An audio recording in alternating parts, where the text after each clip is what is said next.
شروع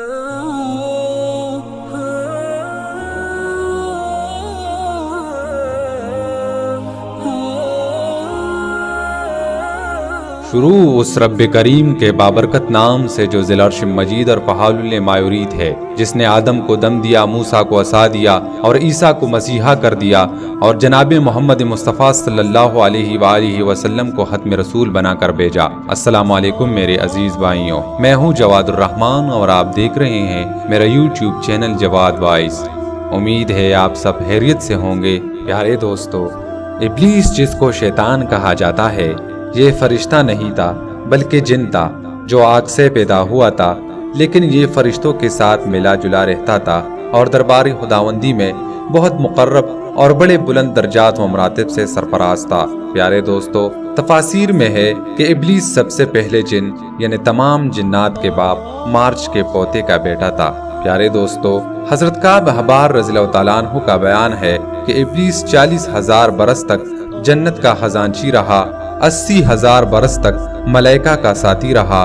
20,000 برس تک ملائکہ کو وعظ سناتا رہا، 30,000 برس تک مقربین کا سردار رہا، 1,000 برس تک روحانین کی سرداری کے منصب پر رہا، 14,000 برس تک عرش کا طواف کرتا رہا۔ پیارے دوستو، پہلے آسمان میں اس کا نام عابد، دوسرے آسمان میں زاہد، تیسرے آسمان میں عارف، چوتھے آسمان میں ولی، پانچویں آسمان میں تقی، چھٹے آسمان میں خازن، ساتویں آسمان میں عزازیل تھا۔ پیارے دوستو، اور لوح محفوظ میں اس کا نام ابلیس لکھا ہوا تھا، اور یہ اپنے انجام سے غافل اور خاتمہ سے بے خبر تھا۔ پیارے دوستو، جب اللہ تعالیٰ نے حضرت آدم علیہ السلام کو سجدہ کرنے کا حکم دیا تو ابلیس نے انکار کیا اور حضرت آدم علیہ السلام کی تحقیر اور اپنی بڑائی کا اظہار کر کے تکبر کیا، جس کی وجہ سے خداوند عالم نے اس کو مردود کر کے دونوں جہانوں میں ملعون فرما دیا اور اس کی پیروی کرنے والوں کو جہنم میں عذاب نار کا سزاوار بنا دیا۔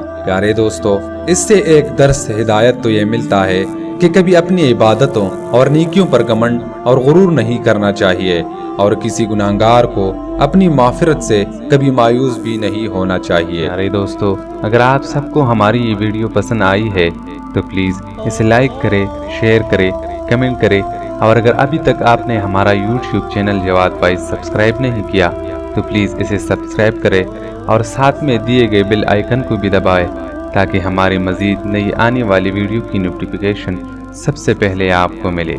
اللہ حافظ۔